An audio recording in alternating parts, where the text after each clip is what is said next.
La decisión imposible. 10 años de servicio impecable habían enseñado al detective Eduardo Mendoza a nunca mezclar lo personal con lo profesional.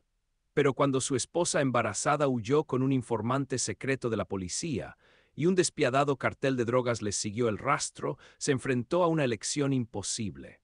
Salvar a la mujer que lo había traicionado, que llevaba a su hijo en su vientre, significaba poner en peligro una operación de meses y permitir que los criminales. El asfalto mojado reflejaba la tenue luz de las lámparas fluorescentes de la comisaría. Eduardo Mendoza se inclinaba sobre su escritorio, completando los últimos informes del día.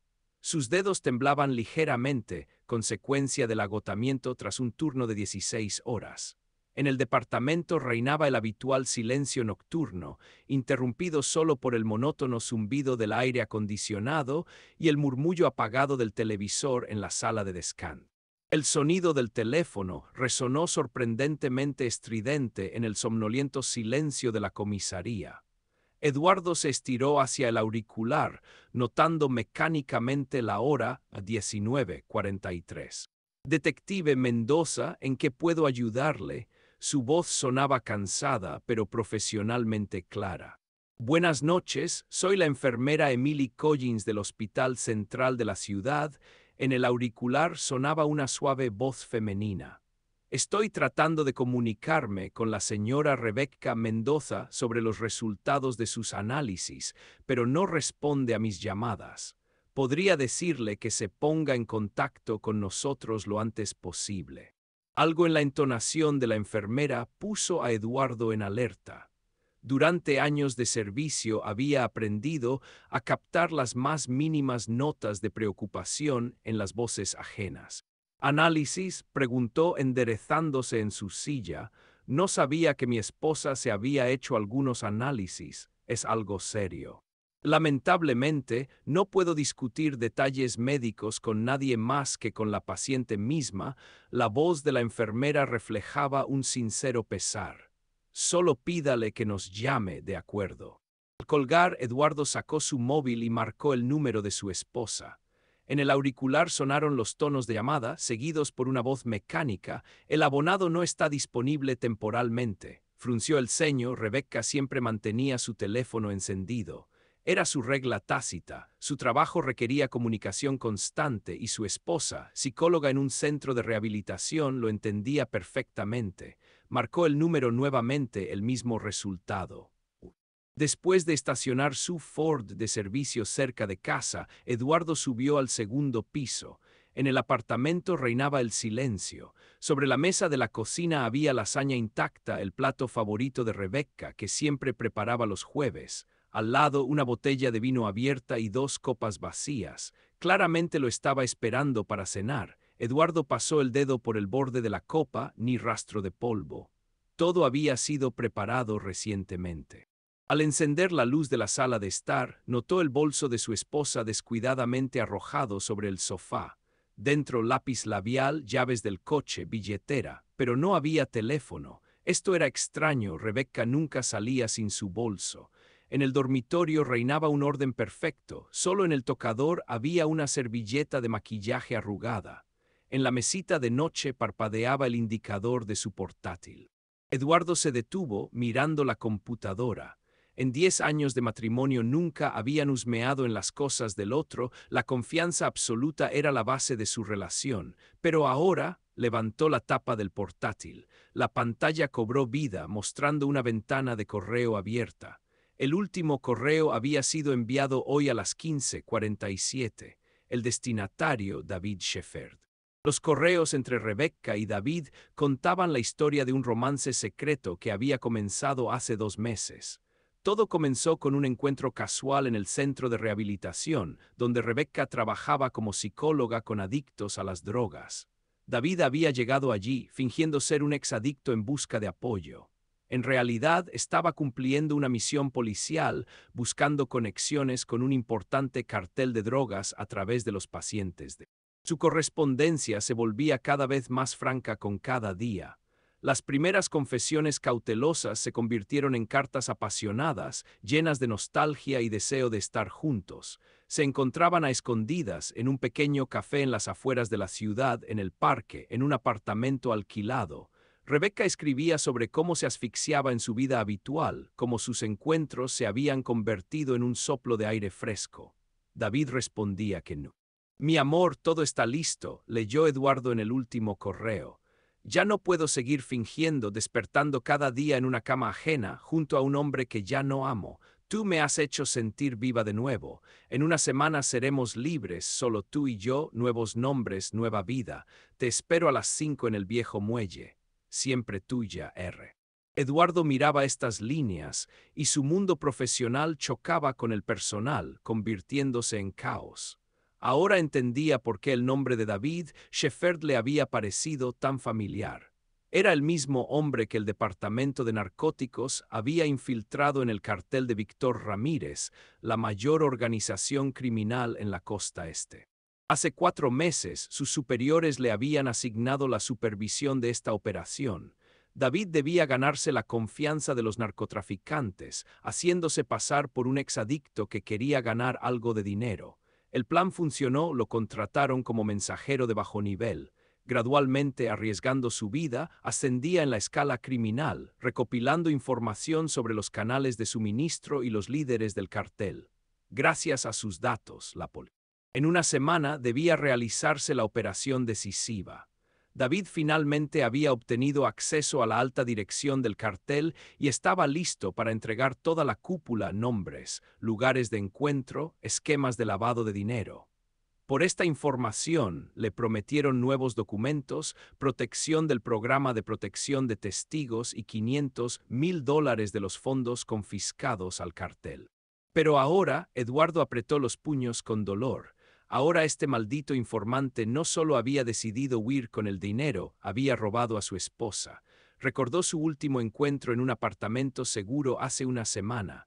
David entonces irradiaba felicidad. He conocido a una mujer, Eduardo. Ella ha cambiado mi vida. Y él, como un completo idiota, solo sonrió. No te enamores demasiado, en 10 días te convertirás en otra persona. Si tan solo. Con manos temblorosas, Eduardo sacó su teléfono y marcó el número del capitán James Morgan. A pesar de la hora tardía, respondió después del primer tono. Si Morgan al hablas. Capitán, soy Mendoza, tenemos un problema con Shefferd. ¿Qué ha pasado? La voz del capitán se volvió instantáneamente dura.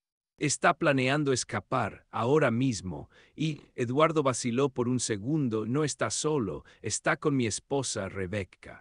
Un pesado silencio quedó suspendido en el auricular. Caramba, finalmente exhaló Morgan. Así que por eso insistía en el pago inmediato y los nuevos documentos para 2 personas. Decía que era para su hermana a quien el cartel amenazaba. Maldito sea, Eduardo, debes saber, es nuestro mejor informante en los últimos 5 años. Gracias a él hemos llegado a las conexiones internacionales del cartel. Hay políticos involucrados, grandes empresarios. Si se escapa ahora. Lo sé, respondió Eduardo con voz sorda. Lo sé, carajo, pero ella es mi esposa, James. Escucha, hijo, la voz del capitán se suavizó. Los encontraremos, pero debemos actuar con mucha cautela. Si el cartel descubre que David es nuestro hombre, los matarán a ambos, y ellos vigilan cada uno de sus pasos, lo sabes. Ahora activaré todos nuestros contactos. Tú quédate en casa y espera mi llamada. Y Eduardo, no hagas tonterías. Mendoza colgó y miró por la ventana oscura.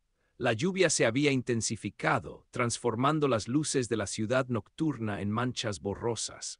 En algún lugar en esta enorme ciudad, su esposa se preparaba para comenzar una nueva vida con otro hombre, con un hombre en quien él había confiado, y en una semana desaparecerían para siempre con nuevos nombres y $500,000 en su cuenta. No hagas tonterías, dijo el capitán. Pero, ¿acaso no había cometido ya la mayor estupidez de su vida, no darse cuenta de cómo perdió a su propia esposa? Asterisco, asterisco, la verdad, asterisco, asterisco. El teléfono sonó de nuevo, cuando el reloj marcaba las 11 menos cuarto. Eduardo reconoció el número del hospital y sintió un escalofrío recorrer su espalda. Detective Mendoza al habla. Buenas noches, soy la enfermera Collins de nuevo. La voz sonaba preocupada. Disculpe la llamada tardía, pero los resultados de los análisis de su esposa requieren atención inmediata. Como todos nuestros intentos de contactar con la señora Mendoza han sido infructuosos y en su ficha lo indicó a usted como persona de contacto en casos de emergencia. La enfermera hizo una pausa. En fin, creo que debe saberlo. Su esposa está embarazada de aproximadamente. Eduardo se desplomó lentamente en el sillón. 4 semanas. Eso significa que ocurrió antes de que ella comenzara a verse con David. Recordó su última intimidad entonces, después de su regreso de una operación encubierta de 2 semanas. Rebecca lo esperaba con una botella de vino, con ese vestido negro que le había regalado la Navidad pasada. No podían separarse el uno del otro, como si presintieran que sería su última noche. Detective Mendoza, ¿me escucha? Sí, su voz sonaba ronca. Dígame, el bebé está bien. Según los resultados, el embarazo progresa normalmente, pero la señora Mendoza necesita registrarse lo antes posible. A su edad se requiere una supervisión especial. Edad, Rebecca acababa de cumplir 35. Habían hablado de tener hijos durante mucho tiempo, pero siempre lo postergaban, primero su carrera, luego el trabajo de ella en el centro de rehabilitación, y ahora está embarazada, y planea huir con otro hombre. Gracias, articuló él, yo se lo diré. Colgar, Eduardo se cubrió el rostro con las manos, por dentro hervía de emociones contradictorias, rabia hacia David que le había robado a su esposa, dolor por la traición de Rebecca. Miedo por el bebé no nacido, su hijo, caray, que podría estar en peligro si el cartel encontraba el rastro de David, y en algún lugar muy profundo una débil esperanza de que la noticia del embarazo podría cambiarlo todo, porque Rebecca no lo sabe, no podía saberlo. Pero importa eso ahora, y si simplemente usa el embarazo como pretexto para quedarse con David. Mira, cariño, es el destino, ahora podemos convertirnos en una verdadera familia. Eduardo se levantó bruscamente. No permitiría que eso sucediera. Los encontraría costara lo que costara. Y al diablo con la operación, con el cartel, con la orden del capitán de quedarse en casa. Se trataba de su esposa y su hijo. Las habilidades profesionales se impusieron a las emociones. Eduardo sacó su libreta y comenzó metódicamente a anotar todo lo que sabía.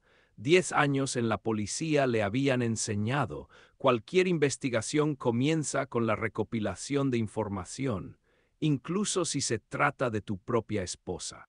Lo primero que hizo fue llamar a la compañía telefónica. La credencial de detective hacía maravillas. En 15 minutos tenía un registro de todas las llamadas de Rebecca durante el último mes. Conocía la mayoría de los números, padres, amigas, colegas del centro, pero un número aparecía en la lista casi a diario, generalmente tarde por la noche. Las llamadas duraban 1 hora o más. Eduardo verificó el número a través de la base de datos policial. Pertenecía a un teléfono desechable, comprado en efectivo, por supuesto.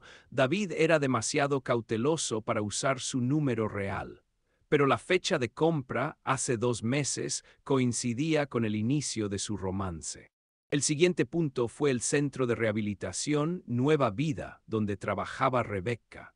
A esa hora solo quedaba el turno nocturno, pero Eduardo sabía que en la sala de descanso siempre se quedaba hasta tarde Marta, una enfermera mayor que había trabajado en el centro durante más de 20 años. Ella conocía todos los chismes, todos los secretos, todos los romances del personal. Detective Mendoza, se sorprendió Marta abriendo la puerta trasera. Ha pasado algo. Busco a Rebecca, intentó que su voz sonara cotidiana. No responde a mis llamadas y no está en casa. Marta lo miró de una manera extraña. Se fue alrededor de las 5, dijo que no se sentía bien, pero sabes, la enfermera bajó la voz, últimamente se iba temprano con frecuencia. Y ese nuevo del grupo de rehabilitación. ¿Qué nuevo? Eduardo se tensó, aunque ya sabía la respuesta. David, creo, un tipo guapo, exadicto. Apareció hace un par de meses. Al principio asistía a sesiones grupales, luego se apuntó a consultas individuales con Rebecca. Marta negó con la cabeza. Por supuesto, no debería hablar de esto, pero había algo inapropiado en su relación, demasiado personal para una relación médico-paciente, y luego de repente dejó de venir a las sesiones, pero a menudo veía su coche en el estacionamiento. Un Ford. Coche para operaciones encubiertas, anotó mentalmente Eduardo, el mismo que le habían dado a David para su trabajo bajo cubierta. ¿A qué horas solían encontrarse?, preguntó. Casi siempre después de las 5, cuando terminaba el día laboral. Marta claramente se sentía incómoda revelando secretos ajenos. Escuche, detective, sé que no es asunto mío, pero Rebecca últimamente no es ella misma, algo nerviosa, distraída, y hoy trajo su carta de renuncia. Dijo que se iba de la ciudad. Pensé que quizás lo trasladaban a otro departamento. Eduardo negó con la cabeza. No, Marta, no me trasladan a ninguna parte. Oh, se llevó la mano a la boca. Lo siento, no debería haber. Ha sido de gran ayuda, la interrumpió Eduardo. Dime, ¿las cámaras de vigilancia del estacionamiento siguen funcionando? Sí, claro, las grabaciones se guardan en la oficina de seguridad, pero a esta hora. Tengo una orden judicial, mintió Eduardo. En situaciones críticas, a veces hay que pasar por alto los procedimientos. Necesito ver la grabación de hoy. El guardia, un joven llamado Kevin, ni siquiera preguntó por la orden. Para él, la credencial de detective era argumento suficiente. Rápidamente encontró los archivos necesarios y los abrió en el monitor. 16:47, Rebecca sale por la entrada principal. Lleva un traje de negocios claro y zapatos de tacón bajo. Eduardo recordaba cómo él mismo los había elegido con ella el mes pasado. Mira nerviosamente a su alrededor, claramente esperando a alguien.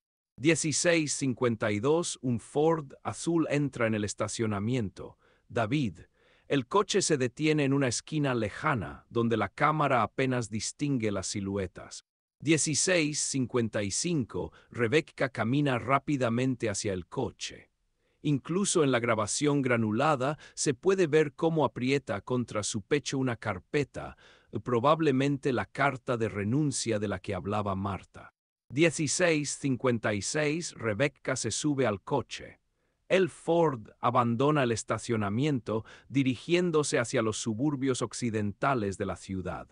Puede rebobinar a los días anteriores, pidió Eduardo, tratando de que su voz sonara profesionalmente distante. Las grabaciones del último mes mostraron un patrón claro. 3 o 4 veces por semana, generalmente después de las 5, aparecía el Ford azul. A veces se iban juntos, otras Rebecca se subía a su propio coche y los seguía. La ruta siempre conducía a la parte occidental de la ciudad. Gracias, Kevin. Cópiame la grabación de hoy. Eduardo extendió una memoria USB. Al salir del centro, sacó su teléfono. Ya era casi medianoche, pero algunos contactos funcionan las 24 horas, especialmente si se pide correctamente. Sara, perdona la llamada tardía. ¿Recuerdas que dijiste que podía contactarte en cualquier momento? Sara Ramírez trabajaba como despachadora en la policía de tráfico. Hace 3 años, Eduardo la había ayudado a librarse de un marido abusivo, organizándole nuevos documentos y un lugar en el programa de protección de testigos. Desde entonces, ella era sus ojos y oídos en las carreteras de la ciudad. Claro que lo recuerdo, guapo. ¿Qué necesitas? Un Ford Taurus azul, matrícula JKL 247. Se dirigió al oeste alrededor de las 5 de la tarde. Revisa las cámaras en las salidas de la ciudad. Un momento, se escuchó el sonido de teclas. Aquí está. A las 17:20 pasó el puesto de la autopista oeste. A las 17:45 apareció en una gasolinera en Millbrook. Y a las 18:10 giró hacia la vieja carretera costera que conduce a los muelles abandonados. Eduardo se tensó. Los muelles abandonados, el lugar favorito de contrabandistas y narcotraficantes. Hay muchos almacenes vacíos y casas viejas, ideales para esconderse temporalmente. Y algo más. Sí, el coche se detuvo cerca del viejo almacén Costero 6. Está a 1 milla del complejo principal. ¿Conoces el lugar? Claro que lo conocía. Hace 3 años habían desmantelado allí un laboratorio clandestino de drogas. Un edificio de ladrillos de 2 pisos, aparentemente abandonado, pero en el interior habitaciones habitables, un generador, un sistema de vigilancia. El coche sigue allí. La última cámara en la entrada de los muelles lo registró a las 23:15, dirigiéndose a la ciudad. Una figura al volante, presumiblemente un hombre. Así que David había regresado a la ciudad y Rebecca se quedó en los muelles o se subió a otro coche. Gracias, Sara, te debo una. Va, guapo, considéralo mi agradecimiento por mi nueva vida. Eduardo subió al coche y encendió el navegador. Los muelles estaban a 1 hora de camino. Sabía que estaba desobedeciendo una orden directa del capitán de quedarse en casa, pero no tenía elección.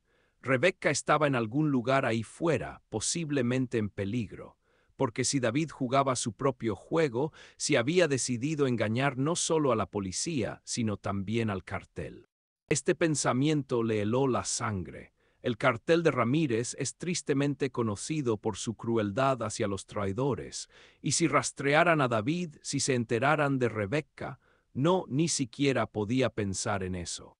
Al mismo tiempo, en México, en una lujosa mansión a orillas de un lago, Víctor Ramírez terminaba de cenar. El líder del mayor cartel de drogas de la costa este tenía cerca de 50 años, pero aparentaba como máximo 40. Un impecable traje Brioni, canas en las sienes, el rostro cuidado de un empresario exitoso. Solo sus ojos revelaban su verdadera naturaleza, oscuros, despiadados como los de un depredador. Jefe entró en el comedor Carlos, su jefe de seguridad. Hay información sobre Shefferd, como sospechaba, definitivamente es un soplón. Ramírez se limpió los labios con una servilleta. Diablos. Mis hombres lo detectaron cerca de los viejos muelles. Se reunía allí con una mujer. Carlos puso sobre la mesa fotografías tomadas desde gran distancia. Pero eso no es todo. Verificamos sus llamadas durante el último mes. Se comunicaba regularmente con un tal detective Mendoza del Departamento Antinarcóticos. La opinión es que nos ha vendido a todos. Ramírez estudió atentamente las fotografías. En una de ellas, David ayudaba a una mujer a salir del coche. Su rostro era borroso, pero su figura parecía vagamente familiar. ¿Qué se sabe sobre esta mujer? Rebecca Mendoza, esposa del detective, trabaja como psicóloga en el Centro de Rehabilitación Nueva Vida. Carlos sonrió con ironía. Una coincidencia divertida, ¿no es así? Nuestro chico tiene un romance con la esposa del policía que lo supervisa. En nuestro negocio no hay coincidencias. Ramírez golpeó con el dedo la fotografía. Sí, definitivamente es un policía, un maldito informante. Absolutamente cierto, jefe. Ramírez se reclinó en su silla. La cuestión es por qué decidió actuar precisamente ahora y qué tiene que ver la mujer. Carlos sacó otro documento. Hackeamos su correo electrónico. Está planeando escapar con la esposa de ese detective. Según la correspondencia, en una semana deben recibir nuevos documentos y una gran suma de dinero. En una semana, Ramírez entrecerró los ojos. Y el próximo viernes tenemos una reunión importante. Todos los jefes del cartel en un solo lugar. ¿Coincidencia? No lo creo. Seguramente ha decidido entregarnos, recibir una recompensa y largarse, desaparecer. Para eso son los nuevos documentos, para cubrir sus huellas. Se levantó y se acercó a la ventana. En la superficie del lago jugaban los reflejos del sol poniente, hermoso, casi tan hermoso como la sangre sobre la nieve. Encuéntralos, ordenó, a ambos, pero no los toques todavía. Quiero conocer cada uno de sus pasos, cada respiración, y cuando llegue el momento. Se volvió hacia Carlos. Daremos una lección a todos los que piensan que pueden traicionar a la familia Ramírez. Se hará, jefe. Carlos se dirigió hacia la salida, pero se detuvo. ¿Y qué hacemos con el detective? Ramírez sonrió, y esa sonrisa hizo que Carlos sintiera un escalofrío recorrer su espalda. Que siga buscando a su esposa por ahora. Posiblemente él mismo nos conduzca hasta ellos. Y si no, bueno, la venganza se vuelve más dulce cuando sabes que el enemigo lo ha perdido todo antes de perder la vida. Volvió a la mesa y tomó una copa de vino. El juego comenzaba, y como siempre, las reglas en este juego las establecía él, Víctor Ramírez, el hombre que había construido un imperio sobre sangre y miedo, el hombre que nunca perdonaba la traición. En 20 años al frente del cartel había aprendido lo principal: los traidores siempre cometen el mismo error, piensan que pueden escapar, pero de la familia Ramírez nadie escapa, nunca. Asterisco, asterisco, la verdad, asterisco, asterisco. El avión privado aterrizó en el aeropuerto alrededor de las 3 de la madrugada. Vuelo directo desde México, oficialmente un charter de una delegación empresarial. El control fronterizo no hacía preguntas innecesarias. Todos los documentos eran impecables y las generosas propinas resolvían el resto de los problemas. Víctor Ramírez descendió primero por la escalerilla. Tras él seguían 6 hombres, asesinos profesionales, los mejores del cartel, todos con trajes caros, con maletines en las manos. Solo un ojo experimentado podría notar los signos apenas perceptibles, la fluidez especial de los movimientos, miradas penetrantes que evaluaban a cada transeúnte, ligeros abultamientos bajo las chaquetas, donde se ocultaban las fundas. Los coches están listos, jefe, informó Carlos, que los esperaba a la salida de la terminal. Los hombres están distribuidos por el perímetro, el almacén bajo vigilancia. Cambios en la rutina del objetivo. Shepard abandona el almacén cada mañana alrededor de las 8, regresa a las 5. La mujer permanece dentro. Sistemas de seguridad mínimos, solo cámaras en el perímetro y alarmas en las puertas. Ramírez asintió. ¿Y cuántas salidas? Entrada principal, puerta trasera a través de la cocina y escalera de emergencia en el segundo piso, todas bajo control. Excelente. Ramírez se sentó en el Mercedes blindado. Comenzamos en 12 horas. Quiero que todo sea hermoso y que el detective Mendoza tenga tiempo de llegar al lugar, preferiblemente justo a tiempo para ver el final. En ese momento, a 15 millas del aeropuerto, Eduardo Mendoza estacionó su coche a la sombra de un almacén abandonado. Los viejos muelles se hundían en la niebla del amanecer. En algún lugar a lo lejos sonaba la bocina de un barco, un sonido fantasmal que subrayaba el opresivo silencio. El teléfono vibró, un mensaje de Mark Donovan, un viejo informante del puerto. Urgente, nos vemos en el Ancla, se trata de tu esposa. El Ancla, un bar destartalado para trabajadores portuarios, abierto las 24 horas. A esa hora solo están los borrachos más desesperados y aquellos que realmente necesitan hablar sin testigos. Mark lo esperaba en una mesa alejada, revolviendo nerviosamente un vaso de cerveza pasada. Flaco, siempre sin afeitar, un estibador con ojos enrojecidos por la falta de sueño. Pero la información que proporcionaba siempre era confiable, tal vez porque Eduardo había salvado a su hija de los traficantes de personas. La cosa está fea, detective, susurró Mark cuando Eduardo se sentó frente a él. Hace una hora aterrizó un vuelo privado desde México, Ramírez en persona y sus matones. Eduardo sintió que todo se contraía en su interior. ¿Qué saben sobre David? Peor, lo saben todo sobre tu esposa, sobre los planes de fuga. Tienen fotografías, grabaciones de conversaciones. Mark miró nerviosamente a su alrededor. Escuché cómo el matón principal de Ramírez, Carlos, daba instrucciones. Están preparando un ataque al almacén Costero 6, hoy a las 3 de la tarde. ¿Por qué precisamente a las 3? Quieren esperar a que Shepard regrese de su reunión con otros jefes del cartel. A Ramírez le gusta. Mark tragó saliva, que toda la familia esté reunida cuando da una lección a los traidores. Eduardo miró su reloj, las 7 de la mañana, poco más de 8 horas para encontrar a Rebecca y llevarla a un lugar seguro, pero primero tenía que asegurarse de que realmente estaba allí. ¿Qué más has podido averiguar? Han rodeado el almacén, pero aún no se acercan. Esperan la orden del jefe. Mark terminó su cerveza. Escucha, detective, sé que es tu esposa, pero estos tipos son verdaderas bestias. He visto lo que hacen con aquellos que...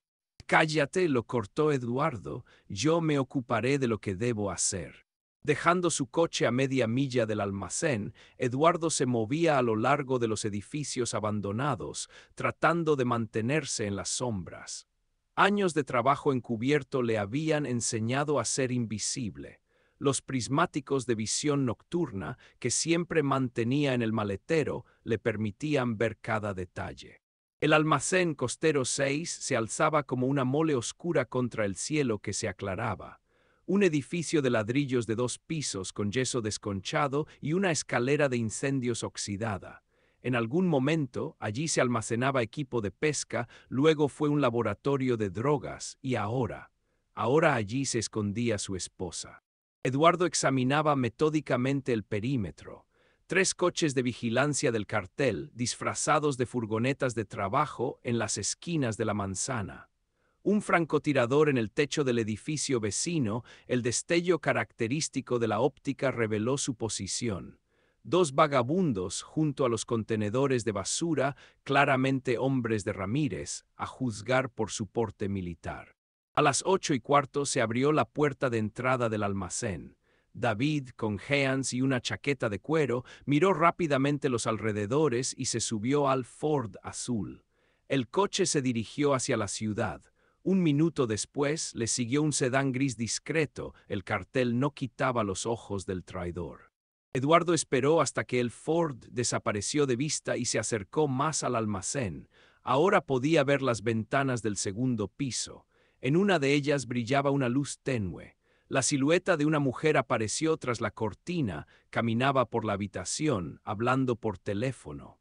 Incluso desde lejos reconoció el gesto característico de Rebecca, siempre se tocaba un mechón de pelo cuando estaba nerviosa. De repente, la mujer se acercó a la ventana y apartó la cortina. Eduardo se quedó inmóvil, mirando los rasgos familiares a través de los prismáticos.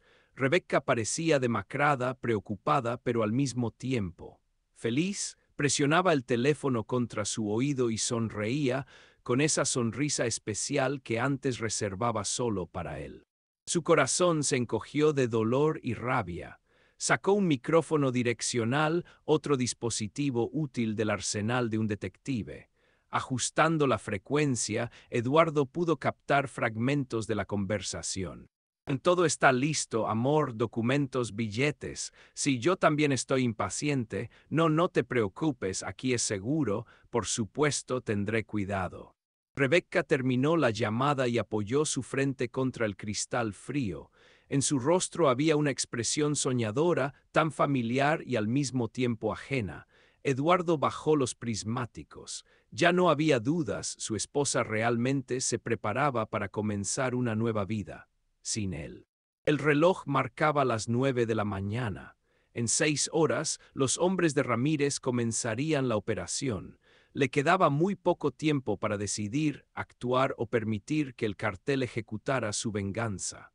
Una venganza que destruiría no solo al traidor David, sino también a la mujer que llevaba a su hijo. Eduardo encontró un lugar apartado entre los contenedores y se sentó en el frío hormigón. Por primera vez en esta interminable noche, tuvo tiempo para pensar realmente sobre lo que estaba sucediendo y qué debía hacer a continuación. 10 años de matrimonio, 10 años de desayunos compartidos, paseos vespertinos, conversaciones tranquilas antes de dormir. Los recuerdos llegaban en oleadas. Rebecca el día de su boda radiante, increíblemente hermosa en su vestido blanco. su primer apartamento, a donde ella trajo un gato callejero desaliñado porque no pudo pasar de largo, los días difíciles después de un intento fallido de tener un hijo, cuando ella lloraba por las noches y él no. Cuando empezó a ir mal todo, tal vez cuando el trabajo empezó a ocupar demasiado tiempo, o cuando dejaron de compartir sus miedos y esperanzas, escondiéndose cada uno en su propio caparazón, no se dio cuenta de cómo la mujer amada se convirtió en una desconocida, capaz de destruir su vida en común sin vacilar. Pero ahora ella lleva a su hijo. Su hijo. Este pensamiento resonaba con un dolor agudo en algún lugar bajo sus costillas. El niño con el que soñaron durante tanto tiempo había aparecido en el momento más inoportuno, como una burla del destino, y en unas horas los hombres de Ramírez vendrían a matarlos. Como oficial de policía sabía lo que debía hacer. David es un traidor que ha puesto en peligro una operación de meses. Debido a su egoísta decisión de huir con la esposa de otro hombre, podrían fracasar los arrestos de los líderes del cartel, porque si ahora se armaba un escándalo, lo cancelarían todo y la policía no podría detenerlos. Los criminales seguirían envenenando la ciudad con drogas, matando a personas inocentes. No es esto en lo que Eduardo. Pero como esposo, como hombre que había jurado proteger a su esposa en la alegría y en la tristeza, podía permitir que muriera, incluso después de la traición, incluso sabiendo que amaba a otro, y lo más importante, podía sacrificar a su hijo no nacido por el deber profesional. Rebecca lo había traicionado, es cierto, pero su pecado era solo una debilidad humana, la búsqueda de amor y felicidad, aunque fuera a ese precio, y si él no los advertía del peligro, si callaba, ya no sería traición, sino asesinato. El asesinato a sangre fría y calculado de la madre de su hijo. Eduardo sacó del bolsillo una fotografía desgastada que siempre llevaba consigo. Su primer día en la nueva casa, sentados en el porche, cansados y felices, soñando con el futuro. Miraba a la joven sonriente de la foto y entendía. Hiciera lo que hiciera, por mucho que lo hubiera herido, no podía convertirse en su verdugo. Hay pecados que se pueden perdonar, y hay actos después de los cuales ya no podrás mirarte al espejo. Eduardo sabía que salvar a Rebecca posiblemente destruiría su carrera. El capitán nunca le perdonaría haber arruinado la operación. Sus colegas lo considerarían un traidor, pero nada de eso importaba. Porque hay cosas más importantes que el deber, más importantes que la justicia, más importantes que la venganza. La vida, el amor, el hijo no nacido que no tiene culpa de nada. Eduardo se levantó y revisó su arma. Quedaban 5 horas para el inicio del ataque del cartel, tiempo suficiente para encontrar una forma de advertir a Rebecca sin alertar a los hombres de Ramírez.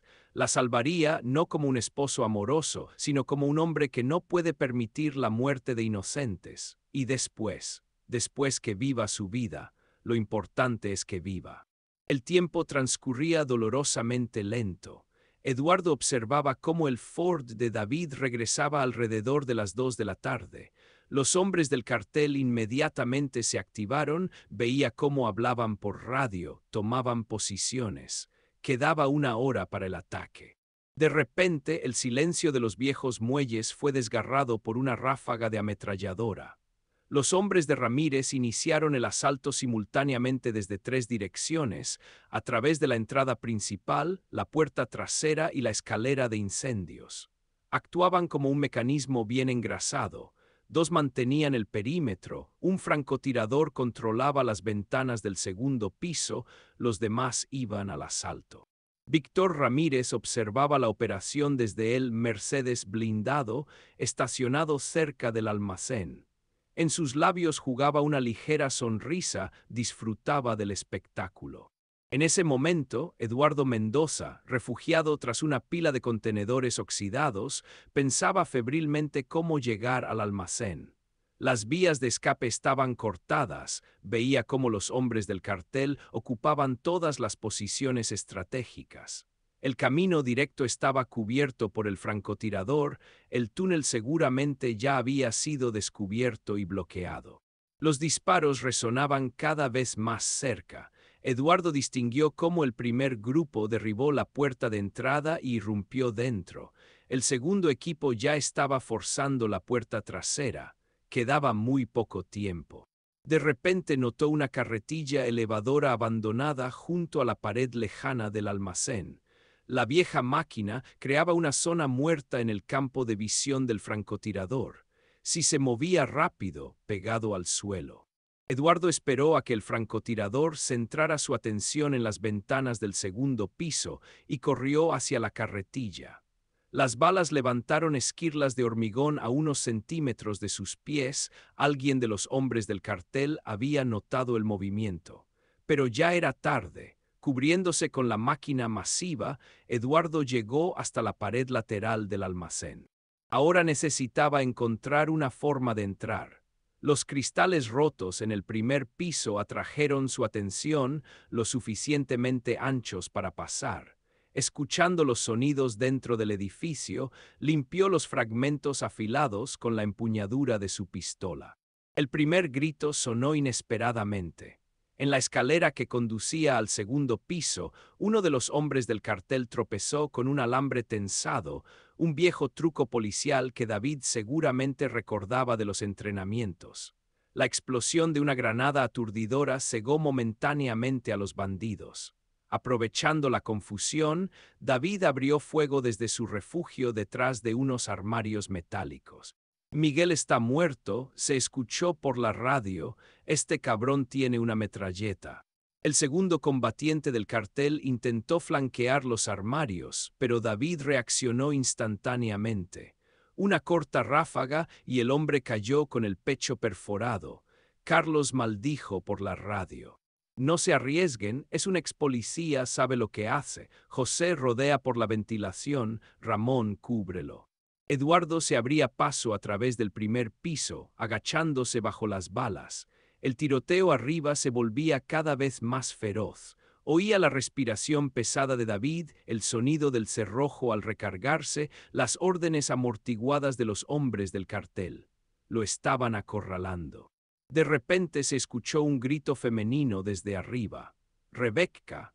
Eduardo se lanzó hacia la escalera y retrocedió de inmediato. Las balas astillaron la barandilla a 1 centímetro de su cabeza. «Tira el arma, David». La voz de Carlos retumbaba bajo el techo. «O tu amiguita morirá primero». «No lo escuches», gritó Rebecca. «Huye». David se asomó desde su refugio. «Déjenla ir, ella no sabe nada». En ese momento, desde arriba se oyó un chirrido metálico. Alguien se arrastraba por la ventilación. David levantó la cabeza hacia el sonido, y ese fue su error. Una bala le alcanzó en el hombro, haciéndolo girar como un muñeco de trapo. La metralleta cayó de sus manos debilitadas. «Te atrapamos, traidor». Carlos salió de detrás de una columna apuntando a la cabeza del herido. «El jefe quiere hablar contigo», y mientras tanto, se volvió hacia Rebecca, a quien sujetaban 2 combatientes. «Nos divertiremos un poco con tu mujer». «No lo creo conveniente», sonó una voz tranquila. En el umbral apareció Víctor Ramírez. Su caro traje parecía fuera de lugar entre el polvo y la sangre. «No me gusta cuando mis hombres se distraen del trabajo». Atravesó la sala, cada paso resonaba en el silencio que repentinamente se había instalado. David, presionando su hombro herido, miraba con odio al líder del cartel.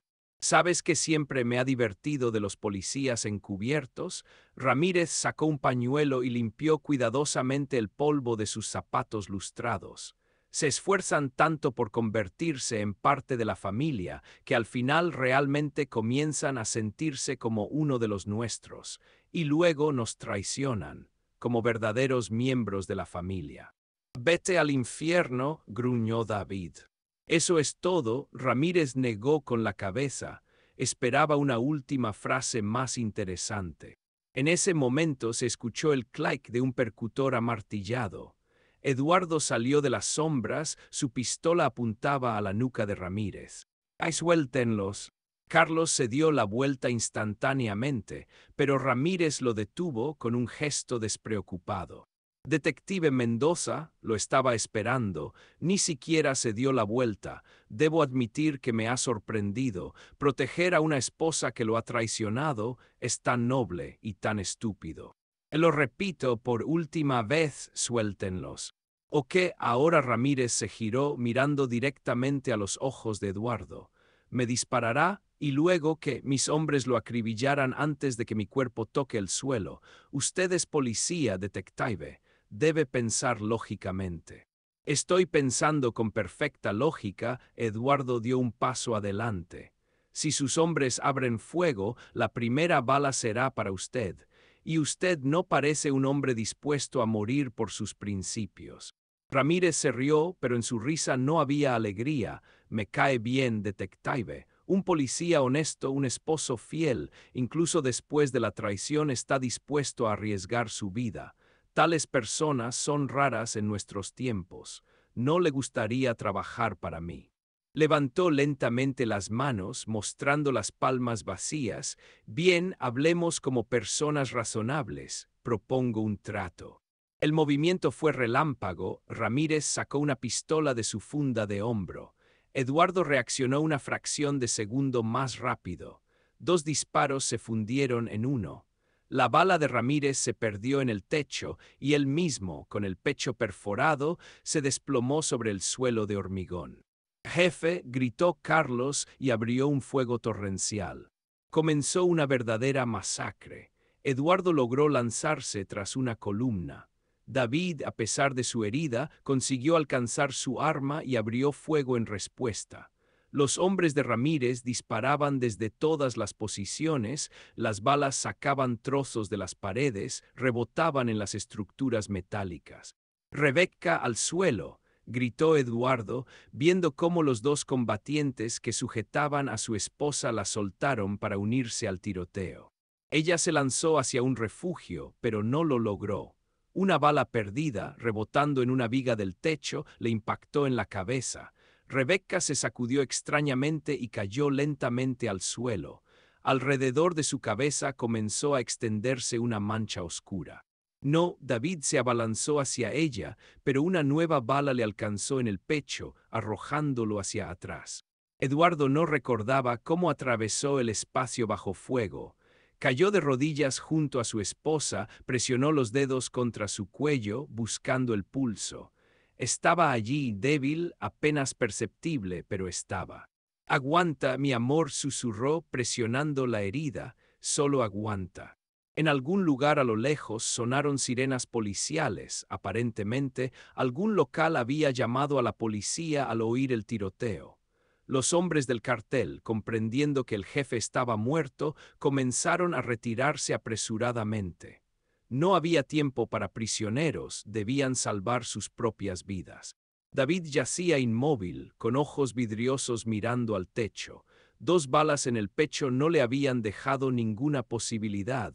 Y Rebeca, Eduardo la abrazaba, sintiendo cómo la sangre empapaba su camisa.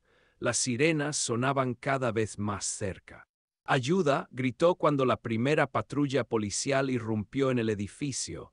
«Necesitamos una ambulancia urgente». Asterisco, asterisco, la elección, asterisco, asterisco. Las sirenas de la ambulancia cortaban el silencio nocturno. Eduardo estaba sentado en la sala de espera, sin sentir el paso del tiempo. Sus manos aún tenían la sangre de Rebeca, su camisa estaba completamente empapada, pero ni siquiera lo notaba.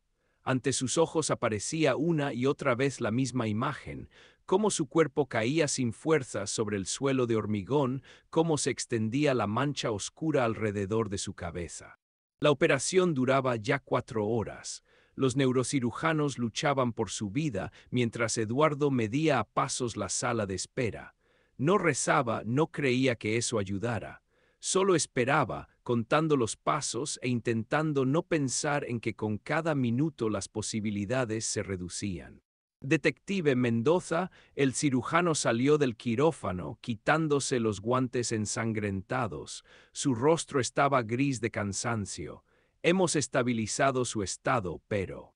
Ese pero quedó suspendido en el aire como una sentencia. La bala afectó áreas críticas del cerebro. La hemos extraído, detuvimos la hemorragia, pero el daño es extenso. El cirujano hablaba lentamente, eligiendo cuidadosamente sus palabras. Su esposa está en coma profundo. Si he de ser honesto, no podemos garantizar que despierte. Eduardo se desplomó en una silla del hospital, sintiendo cómo el suelo se hundía bajo sus pies. ¿Qué posibilidades hay? En estos casos, menos del 10%, e incluso si recupera la conciencia, la probabilidad de graves alteraciones neurológicas es extremadamente alta. Lo siento mucho. En la unidad de cuidados intensivos zumbaban los equipos de soporte vital. Rebecca yacía inmóvil, envuelta en cables y tubos. Las vendas ocultaban la mitad de su rostro. Solo el pitido constante del monitor cardíaco confirmaba que aún estaba viva. Detective Mendoza entró en la habitación el doctor Stevens, jefe del departamento de reanimación. Necesitamos hablar, siéntese. Se instalaron en su oficina. Sobre la mesa había resonancias del cerebro de Rebecca que parecían fotografías en blanco y negro de galaxias lejanas. Debo ser completamente sincero con usted, comenzó Stevens. El daño es muy serio. El coma puede durar varias semanas, meses o ser irreversible. En casos como este, generalmente preparamos a los familiares vaciló para la decisión más difícil. Habla de desconectar los aparatos y la voz de Eduardo sonaba ronca. Esa es una de las opciones que tendremos que discutir, pero hay algo más. Stevens sacó de una carpeta los resultados de los análisis. El embarazo de su esposa complica seriamente la situación. La gestación es temprana, apenas 5 semanas, pero el feto está vivo y se desarrolla normalmente. Eduardo se inclinó hacia adelante. Es decir, el bebé puede salvarse. Teóricamente, sí. La tecnología moderna permite mantener las funciones vitales del organismo durante bastante tiempo. Podemos intentar preservar el embarazo hasta que el feto sea viable. ¿Pero qué? Es arriesgado, requerirá todo un conjunto de medicamentos, monitoreo constante, y lo principal, no sabemos cómo reaccionará el organismo en estado de coma. Cada día que mantengamos la vida disminuirá las posibilidades de recuperación de su esposa. Además, los costos de un tratamiento tan prolongado. El dinero no es problema, lo interrumpió Eduardo. ¿Qué hay que hacer exactamente? Stevens comenzó a explicar los detalles médicos, pero Eduardo apenas escuchaba. En su cabeza daba vueltas un solo pensamiento: tiene la oportunidad de salvar a su hijo, el hijo con el que soñaron durante tanto tiempo. Aunque Rebecca lo hubiera traicionado, aunque planeara irse, eso no importaba. Solo importaba una cosa: la pequeña vida que había comenzado antes de que todo saliera mal. Necesita pensarlo bien, concluyó Stevens. Esta decisión no se puede tomar espontáneamente. Hable con su familia, sopese los pros y los contras. No, dijo Eduardo firmemente, ya he decidido, mantendremos al bebé. Miraba el rostro inerte de Rebecca a través del cristal de la habitación. Ella siempre había querido tener hijos. Incluso después de 2 intentos fallidos, no perdió la esperanza. Algún día tendremos un bebé, decía, y será un verdadero milagro. Ahora ese milagro finalmente había sucedido, aunque en circunstancias terribles. Firmaré todos los documentos necesarios, le dijo a Stevens, y encontraré a los mejores especialistas. Hagan todo lo posible por ambos. En ese momento se escucharon pasos rápidos en el pasillo. El capitán Morgan, arrugado y sin afeitar, pero con un brillo triunfal en los ojos. Eduardo, los atrapamos a todos. Tras la muerte de Ramírez, el cartel se desmoronó como un castillo de naipes. En el ordenador de David encontraron archivos encriptados, información completa sobre la estructura de la organización, puntos de encuentro, cuentas, nombres de mensajeros y jefes de nivel medio. Las fuerzas especiales realizaron redadas simultáneas en 20 direcciones. 130 arrestos en una noche. Morgan agitaba excitadamente las manos. Drogas incautadas por valor de 40 millones. Desmantelamos 3 laboratorios. El fiscal del estado llamó personalmente para felicitarnos por el éxito de la operación. Eduardo escuchaba, mirando a través del capitán. En algún lugar, en otro mundo, sus colegas celebraban la mayor victoria en la historia del departamento. La banda que había aterrorizado la costa este durante 20 años había dejado de existir. Los criminales estaban tras las rejas, las calles eran más seguras, la justicia había triunfado. ¿Me estás escuchando, Eduardo? Es un éxito grandioso. ¿Te imaginas lo que vendrá ahora? Sí, James, me lo imagino. El capitán finalmente notó su mirada ausente y se detuvo a media frase. Lo siento, ¿cómo está ella? En coma, los médicos dicen que hay pocas posibilidades. Eduardo hizo una pausa. Está embarazada, James. Estamos intentando salvar al bebé. Morgan se desplomó pesadamente en una silla del hospital. Dios mío, ¿por qué no lo dijiste antes si lo hubiera sabido? ¿Qué habría cambiado? Eduardo sonrió sin alegría. Todo sucedió como debía suceder. Al menos el cartel ya no hará daño a nadie más. 2 semanas después, el capitán Morgan apareció de nuevo en el hospital. Esta vez vestía uniforme de gala y llevaba una carpeta bajo el brazo. Eduardo, tengo noticias. El comisionado firmó personalmente la recomendación. Te trasladan a la Oficina de Control de Drogas, nivel federal, oficina en Washington, ascenso de 2 rangos, paquete de beneficios completo. Morgan extendió los papeles. Es una oportunidad para comenzar de nuevo. Eduardo ni siquiera miró los documentos. Estaba sentado junto a Rebecca, sosteniendo su mano inerte. No, James, me quedo. Escucha, entiendo tus sentimientos, pero piensa racionalmente. Aquí te perseguirá cada recuerdo. Nueva ciudad, nuevo trabajo. He dicho que no. Eduardo miró al capitán. Ella lleva a mi hijo. No me iré a ninguna parte. Morgan suspiró. Sabes que puede que nunca despierte. Lo sé, pero eso no importa. Asterisco, asterisco, asterisco. Pasaron 6 meses. Cada día después de su turno, Eduardo iba al hospital. Los médicos ya estaban acostumbrados a él, el detective silencioso que se sentaba durante horas junto a la cama de la mujer en coma, le leía libros, le contaba sobre su día. El embarazo, contra todos los pronósticos, progresaba normalmente. En el monitor de ultrasonido ya se podía distinguir un pequeño corazón latiendo al compás del corazón de la madre. Un niño, dijeron los médicos, un bebé sano y activo. ¿Sabes?, decía Eduardo, acariciando el vientre ya notablemente redondeado de su esposa, he estado pensando en un nombre. ¿Recuerdas que siempre quisiste llamar a nuestro hijo Mateo? Creo que es un nombre excelente. En respuesta, solo el zumbido constante de los equipos de soporte vital. Pero a Eduardo le parecía que a veces, cuando hablaba con ella, los aparatos empezaban a pitar de manera diferente.